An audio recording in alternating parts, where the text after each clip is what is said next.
coders, welcome to my YouTube channel. In this video, we will see the next question from our LeetCode 75 list, and let me take you to the screen. And we have solved questions till backtracking, and this is the first question of backtracking, which is letter combination of a phone number. So what question says that, let me do this, I just tried first. Okay, what question says that you have given a string combination digit from 2 to 9 inclusive and return all possible letters combinations that the number could represent. Okay, return the answer in any order. A mapping of digit to letter, just like on the phone telephone buttons, is given below. Note that one does not map to any letter. So basically what they are saying ki, a digit is 2, then the character could be 1, ABC. If digit is 3, the character could be DEF. Likewise. And what they will give a digit string. Basically you can see here 2 3 they have given, and we have generated a possible string outputs that we can generate using 2 3. So basically what we can say here ki, if we have just let's say just we have digits 2 only, the digit string is 2. So basically what I'm saying ki we have just one length digit string. What possible characters or what possible string we can generate? As we have just 2 digit, so we can generate A, we can generate B, we can generate C, right? So likewise, if we have just a number like a digit, then we can just take the character included which are mapped to that digit. Then if we have 2 digit now, like here 2 3, so for that what can happen? The same thing will happen, but it will be combination, right? Like for 2 we have ABC, and let me take this. For 2 what we have, 2 is mapped like ABC mapped to 2 digit. Then we have 3. 3 is mapped to DEF. Just think about, like we have just 2 and just we have 3.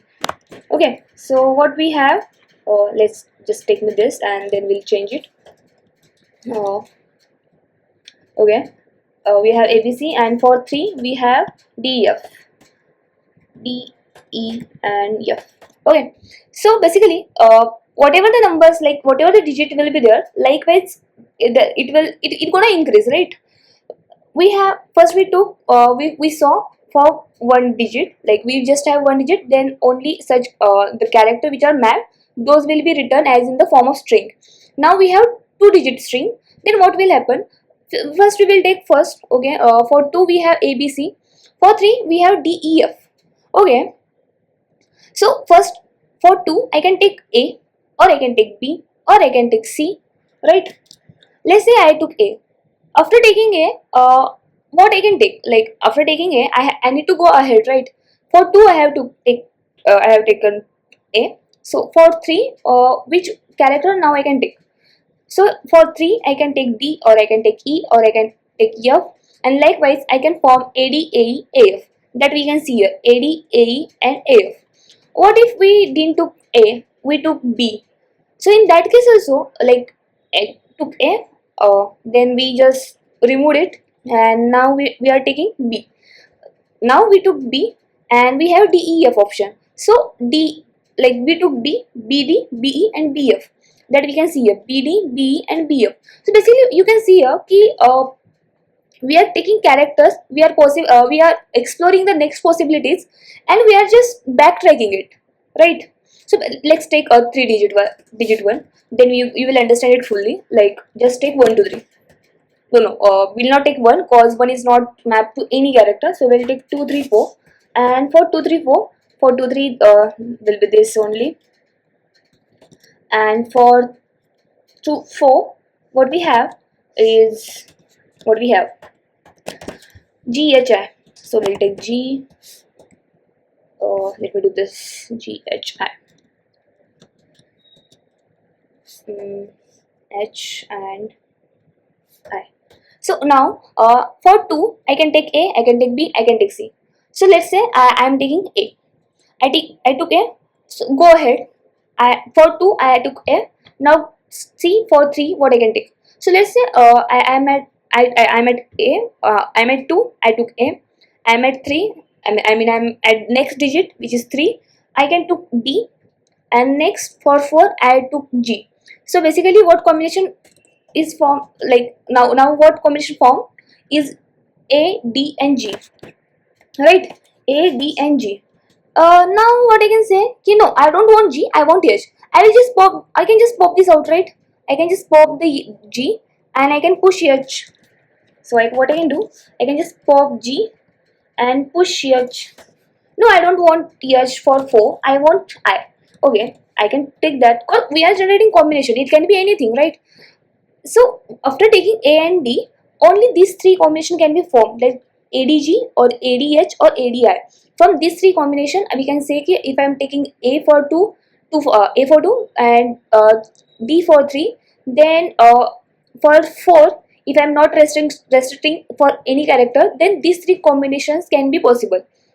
Okay, after that you can see like there is no any combination possible right now. So what we'll do, we'll backtrack it. Basically we just backtrack for the one digit, like one last one digit. Now we'll backtrack for 2, like we have A. Okay, I took last time D, now I will take E. So after A, E, what I can take, the same thing. G, I can take G, I can take H, I can take I. So basically what I'm doing, I'm backtracking it, again I'm going it. I like, basically it is backtracking algorithm, right?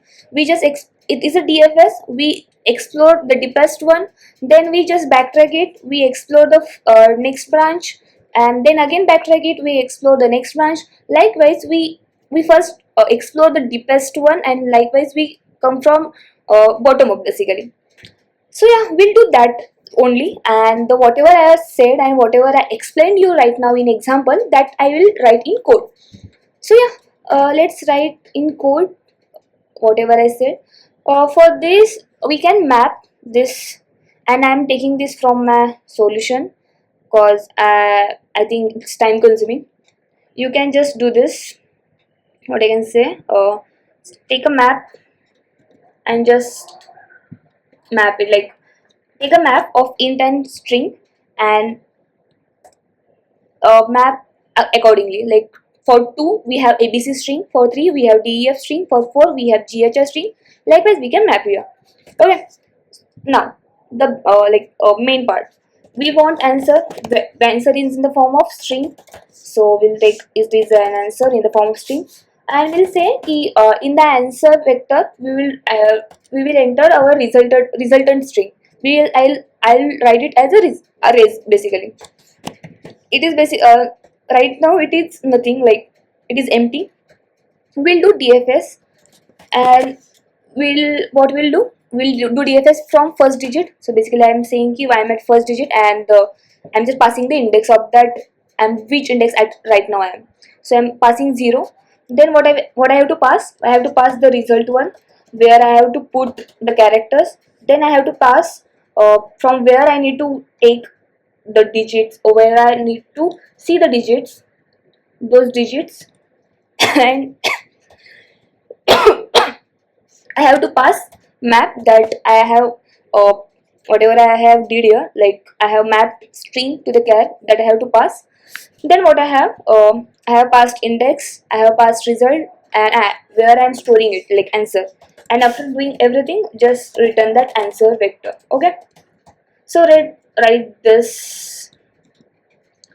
Okay, one thing I forgot to tell, or you have observed it, that whatever you can see here, for one digit you can see just it have one length, for two digit it have two lengths.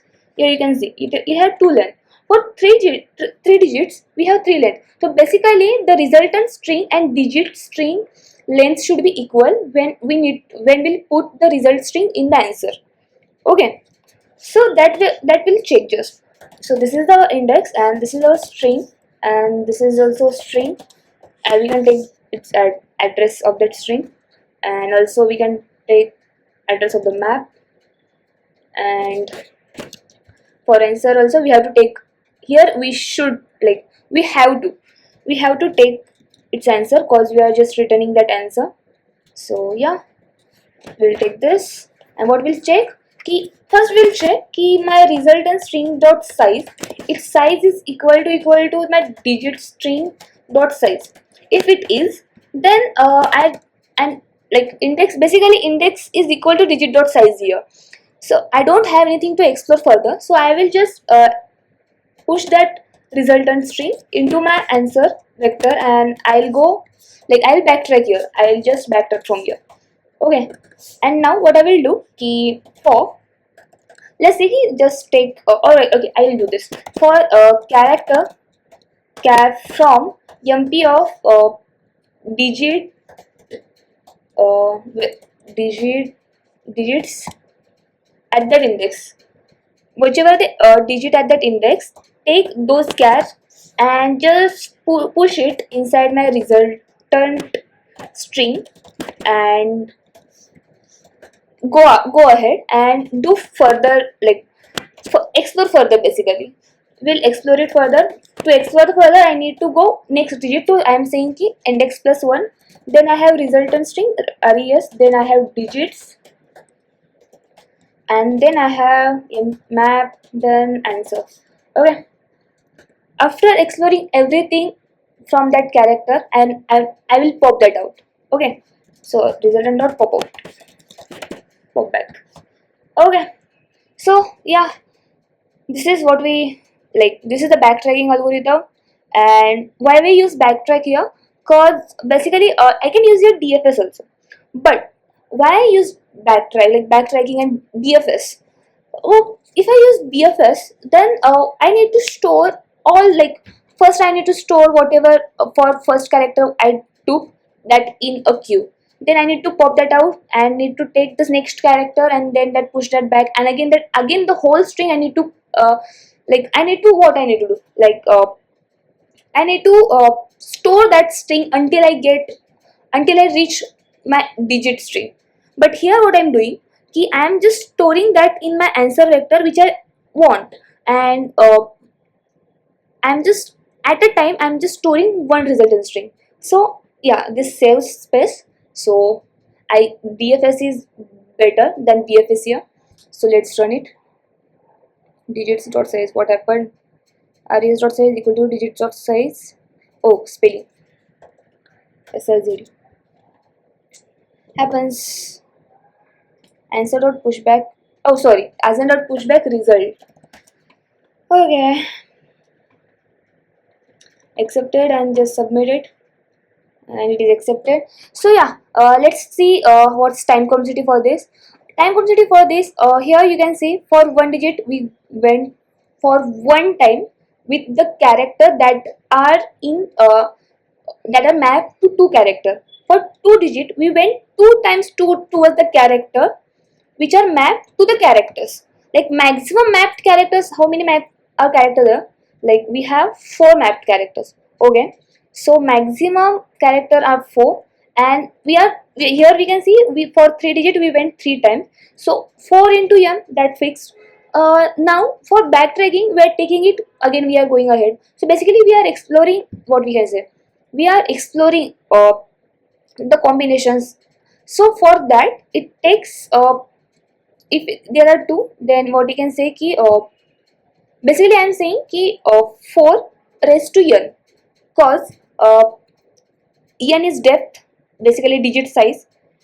You come to the depth most at the last level, then you go, like to, you went back, again you going ahead to explore the further, again you going back, again you explore the further. So basically you are exploring the same, like you are visiting the same character to n times. So what I can say, if I have four characters mapped to the digit, like right now we can see here three characters also mapped, but I'm taking a worst condition, like I'm taking the four maps. So I have to go four times for four characters, not to four times, but four characters and deepest level, like n, digit n. So n times towards that four characters. So 4 into 4 into 4 into up to n times, and into n, which is the length of that digit. Okay. So time complexity will be here. The time complexity will be here, like 4 cross n n is the length of the digit, and 4 raised to n, because I am visiting that 4 character towards n time. So 4 cross n. And then we have space complexity. Space complexity for this is okay. I'm just taking the space complexity I have used. I'm not taking this one. So I'm taking just resultant one, and I can say it is resultant string max, like the length of the resultant string, it is length of the digit, and length of the digit is n here. So big of n. Big of n is maximum space complexity for this, and for the time complexity is 4 raised to n like cross n, sorry, 4 raised to n cross n, or you can say n cross in bracket 4 raised to n. Okay, so yeah, this was for today's video. And if you liked my video and you understood my explanation, then subscribe to my channel, and yeah, like, share and subscribe. Yeah, we'll meet in next video. Till then, bye bye.